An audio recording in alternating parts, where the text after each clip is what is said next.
हार नहीं मानूंगा, रार नहीं ठानूंगा, काल के कपाल पर लिखता हूं, मिटाता हूं, गीत नया गाता हूं। और याद आया होगा आपको, राजनीति के अजात शत्रु अटल बिहारी वाजपेयी दशकों पहले सियासत को ये सिखा गए थे कि पॉलिटिक्स में हार नहीं मानी जाती। रास्ते बंद होते हैं, मंजिलें नहीं होती, तरीके बदलते हैं, लक्ष्य नहीं। और इसी लक्ष्य पर जो अडिग रह गया, समझो वो सियासत का सबसे बड़ा खिलाड़ी है। आज अटल जी की इस कविता की गहराई को समझने के लिए संसद के मॉनसून सत्र की आहट को जरा ध्यान लगाकर सुनिएगा। याद आया होगा आपको कि 17 अप्रैल 2026 को जब संसद में महिला आरक्षण से जुड़ा 131वां संशोधन, जो संविधान संशोधन विधेयक संख्या बल की कमी के चलते गिर गया था, लेकिन राजनीति ने हार नहीं मानी, राजनीति ने रार नहीं ठानी। और आज 3 महीने बाद हम मॉनसून सत्र की दहलीज पर खड़े हैं, तो राजनीति फिर वही गीत गा रही है। लेकिन सवाल यह है कि इन 3 महीनों में संसद के अंदर क्या बदला? इन 3 महीनों में संसद के अंदर का गणित कितना बदल गया कि एक बार फिर सरकार महिला आरक्षण बिल मॉनसून सत्र में पेश करने जा रही है। और क्या बीजेपी को जिस 2/3 बहुमत की दरकार थी, वो मोर्चा अब तैयार हो चुका है? ये सवाल आज इसलिए पूछे जा रहे हैं क्योंकि इन 3 महीनों में राजनीति ने कई करवटें बदली हैं। बागी सांसदों ने बीजेपी की ताकत को बढ़ाया है और विपक्ष की टूटती एकजुटता ने परिसीमन की उम्मीदों के दिए जला दिए हैं। और संसद का यह बदला हुआ गणित मॉनसून सत्र में बदलाव की कहानी कहता है। देखिए, पिछले जो सत्र में जब 131वें संविधान संशोधन पर वोटिंग हुई थी, तो एनडीए के पास 298 सांसद थे और प्रधानमंत्री मोदी जी ने कहा था कि संख्या बल के चलते गिर गया है, लेकिन मैं हार नहीं मानूंगा। इन 3 महीनों में टीएमसी से टूटकर 20 सांसद एनडीए की झोली में आ चुके हैं। टीएमसी के 20 बागी सांसद एनसीपीआई में विलय के लिए आवेदन कर चुके हैं और उन्हें लोकसभा स्पीकर ओम बिरला की तरफ से हरी झंडी का इंतजार है। स्पीकर ओम बिरला इस विषय पर कानूनी राय ले रहे हैं और माना यह जा रहा है कि सत्र की शुरुआत से पहले टीएमसी के इन सांसदों के गुट को एनसीपीआई में विलय की कानूनी मान्यता मिल सकती है। आंकड़ों की कहानी बता रही हूं आपको। शिवसेना यूबीटी से छिटककर 6 सांसदों ने भी एनडीए का दामन थाम लिया है और इस हिसाब से एनडीए के पास 324 सांसदों का पक्का इंतजाम हो चुका है। लेकिन सवाल यह है कि 2/3 बहुमत के लिए 360 सांसदों का समर्थन चाहिए, जो और उसके लिए अभी 36 सांसद कम पड़ रहे हैं। अब असली ट्विस्ट यहीं से आता है, क्योंकि राजनीति का यह शाश्वत सत्य है कि सियासत कभी एक सी नहीं रहती और नेता नगरी में जब लोगों का मन बदलता है, तो उस मन के साथ कई तरीके के समीकरण भी बदल जाते हैं। और कुछ ऐसा ही मन बदला है महाराष्ट्र की राजनीति के भीष्म पितामह कहे जाने वाले शरद पवार का, जिनकी पार्टी का मन परिसीमन पर लग रहा है। सुप्रिया सुले कहती हैं कि 50% सीट बढ़ने की बात हो तो वो साथ हैं।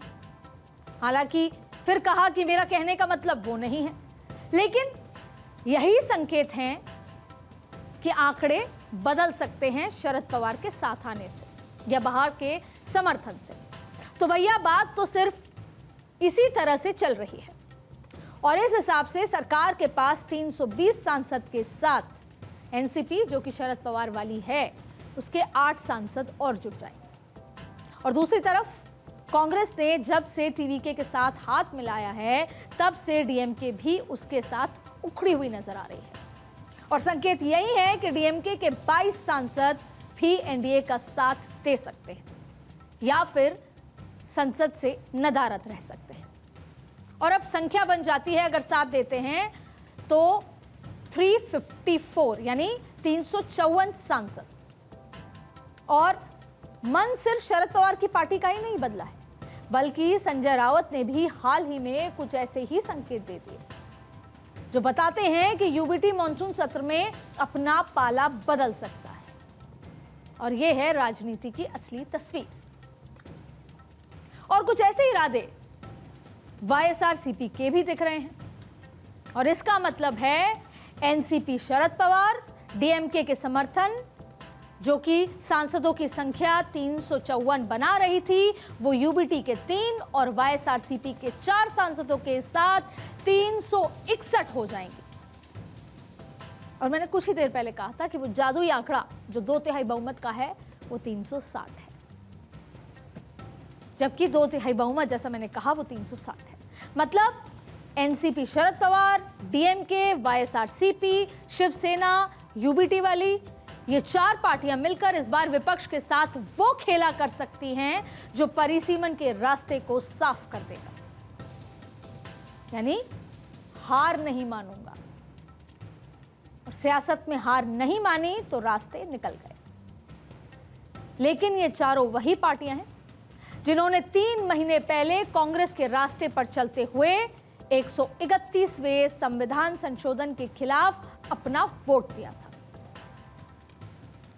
लेकिन हालात अब कुछ बदले हुए नजर आ रहे हैं और विपक्षी दलों के बदले हुए लक्ष्य के साथ बीजेपी के सामने कुछ शर्तें जरूर रखी गई, लेकिन शर्त भी ऐसी जो बीजेपी पहले ही पूरी करने की बात कह रही है। 50% वाली, जैसे डीएमके को डर है कि परिसीमन से उनकी सीटें कम हो सकती हैं, यानी साउथ की सीटें कम होंगी, उनका रिप्रेजेंटेशन कम होगा, क्योंकि उनका कहना था कि सरकार 50% सीटें बढ़ाने की जो बात कह रही है उसका जिक्र बिल के अंदर नहीं है, जिसमें गृह मंत्री अमित शाह ने यह कहा था 3 महीने पहले ही 2 टूक कि आप 2 घंटे का वक्त दीजिए, मैं तुरंत इस प्रस्ताव में, इस कॉपी में उस प्रस्ताव को जोड़ कर लाता हूं। और इस तरह ठीक यही बात एनसीपी यानी शरद पवार की पार्टी कह रही है, उनकी बेटी कह रही है। शिवसेना यूबीटी ने भी यही बात कही, जो 50% सीटें बढ़ने की बात पर एनडीए का साथ निभाने के लिए भी तैयार नजर आ रही है। मतलब बीजेपी के जो विचार हैं वही विपक्ष की शर्तों का आधार हैं। अब यहां विपक्ष का मन बदलने के पीछे कई तरह के कारण हैं, लेकिन इन कारणों में एक अहम वजह है बजट सत्र में 131वें संशोधन के गिरने के बाद आए चुनावी नतीजे। जैसे पश्चिम बंगाल में ममता बनर्जी को अपनी सत्ता गंवानी पड़ी और इस बिल पर आपने देखा टीएमसी का हंगामा संसद के अंदर। असम में कांग्रेस की हालात आपने देखे और कांग्रेस ने भी इस बिल का विरोध किया था। और जिस तरीके के नतीजे आए उसमें यह साफ नजर आया कि महिलाओं ने जमकर वोट बीजेपी को और एनडीए को दिया। और सियासत ये समझाती है कि जनता का गुस्सा उसकी सेहत के लिए सही नहीं है। विपक्ष को समझ आने लगा है। शायद नेता नगरी वाले जान चुके हैं कि महिला आरक्षण के रास्ते में रुकावट खड़ी करना सेल्फ गोल की तरह है और इसीलिए राजनीति की हवाओं का रुख बदला हुआ है। वजह और भी कई है, पर्दे के पीछे की वजह और भी कई है।